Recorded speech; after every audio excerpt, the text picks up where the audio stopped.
O tema de hoje, ele veio de uma psicografia que foi recebida aqui há poucos dias.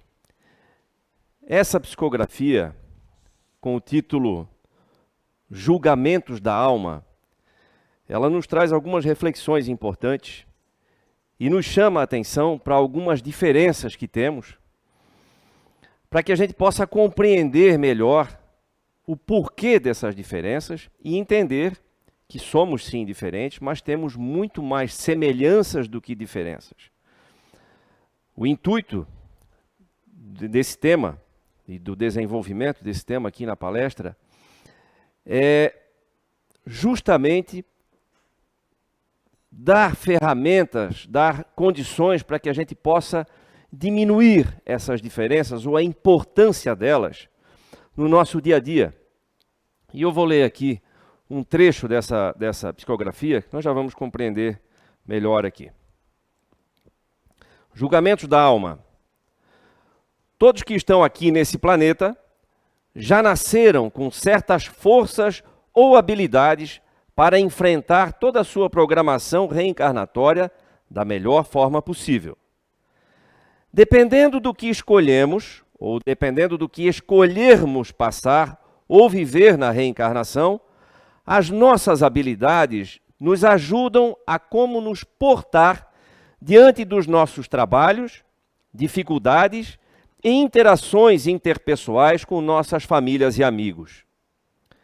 Mediante as forças que escolhemos para o nosso novo ser, também vai nos moldar sobre como vamos agir, sentir ou pensar com tudo o que enfrentaremos até a nossa volta ao plano espiritual.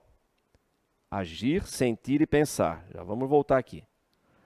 Essa força interior, mas também que nos circunda, dará, entre aspas, a cor necessária para o que enxergamos no nosso dia a dia. Sendo assim, como cada pessoa tem ou nasceu com forças ou cores diferentes, podemos nos achar melhores ou até inferiores aos nossos irmãos em determinadas situações.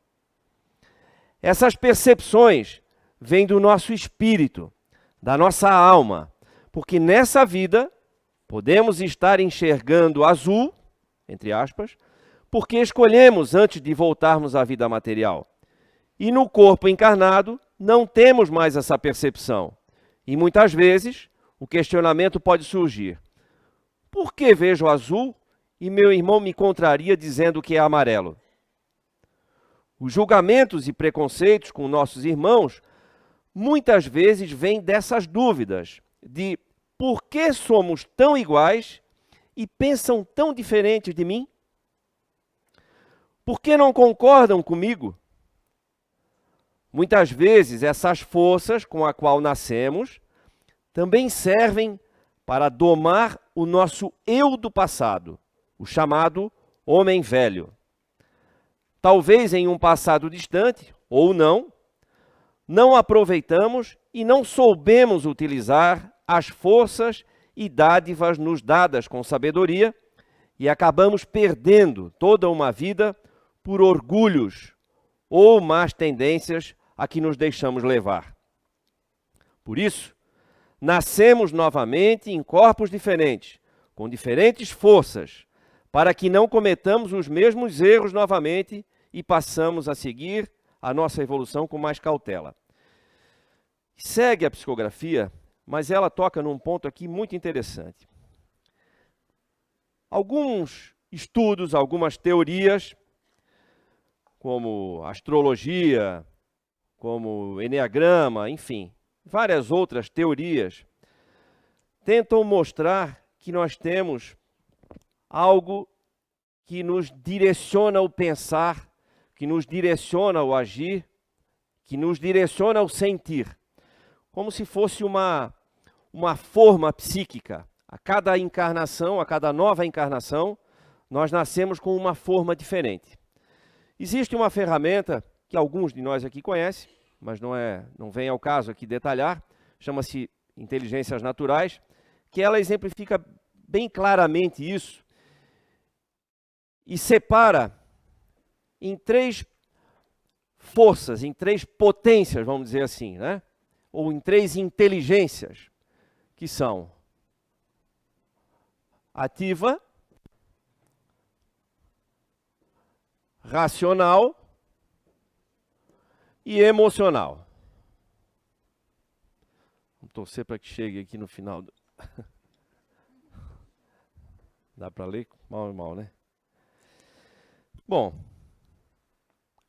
todos nós temos essas 3 potências, vamos dizer assim, essas 3 lentes, essas 3 formas psíquicas dentro de nós. Porém, sempre uma vem em primeiro plano, sempre uma se sobressai. Por exemplo, quem vem com a inteligência ativa, ou com essa potência ativa como carro-chefe, enxerga o mundo através da atividade, da atitude, do fazer.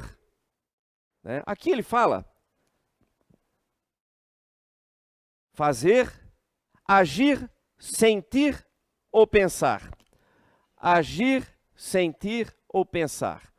Quem vem com a inteligência racional em primeiro plano, ou essa potência, ou essa força racional, precisa raciocinar mais, precisa encontrar a razão das coisas antes de agir, por exemplo, ou antes de sentir, ou vai sentir pouco.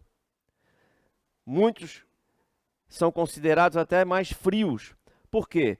Porque o foco é o pensar, o criar imagens, o projetar. Aqueles que vêm dominados, vamos dizer assim, por essa potência emocional, quando ela é voltada para si, se revela na forma de delicadeza ou sensibilidade, que pode ser artística ou psicológica, ou sensibilidade de si. Quando é voltada para os outros, ela pode perceber, pode ter a vontade sempre de servir. Desperta ou molda, quem veio com essa potência em primeiro plano, a vontade de atender o outro. Pessoas assim, que estão encarnadas sob essa forma, conseguem dar, por exemplo, um diagnóstico psicológico na simples presença de uma pessoa. Quando ela chega, ela já sabe como é que está se sentindo. Ora, isso por si só, sem todo o outro detalhamento, já provoca uma diferença muito grande. E só o fato de nós sabermos isso, de nós entendermos pelo menos que isso existe dentro de cada um de nós, e se nós formos observar, dentro da nossa casa, nós vamos ver que um é mais ativo, o outro é mais racional, o outro é mais emocional. Só isso já dá cores, como ele fala ali, cores diferentes. Nós já enxergamos a vida com lentes diferentes. Então, como é que eu posso cobrar, por exemplo, de alguém que é extremamente ativo, uma sensibilidade apuradíssima para as artes, por exemplo? Como é que eu posso exigir de um artista plástico extremamente sensível, extremamente habilidoso, que consegue transmitir através da sua arte plástica emoção, através de um objeto? Ele transmite emoção, tamanha é a sua sensibilidade. Como é que eu posso querer, por exemplo, que uma pessoa assim possa lá conduzir um negócio, uma empresa, administrando pessoas, administrando recursos, planejamento estratégico, planejamento tributário, custos, inovação tecnológica? Como? Não combina. Assim como se eu pegar alguém que está lá, algum executivo de uma empresa, ou um empresário, o que for, que está lá mergulhado nos afazeres de um negócio, preocupado com tudo isso que eu falei, e colocar ele para desenvolver grandes obras. Não funciona. Então, a partir do momento que a gente consegue compreender, pelo menos, que existem essas diferenças de olhar, os nossos conflitos começam a diminuir. E aí é que eu começo a parar de julgar. E é importante que eu pare de julgar, porque o julgamento vai gerar, em algum momento, conflito. E esse conflito pode se estender por muito tempo, para outras vidas, inclusive. Olha o que os Espíritos dizem aqui no Evangelho segundo o Espiritismo, exatamente no capítulo 10, onde fala sobre o perdão das ofensas, sobre não julgar, não julgueis para não serem julgados, fala sobre indulgência,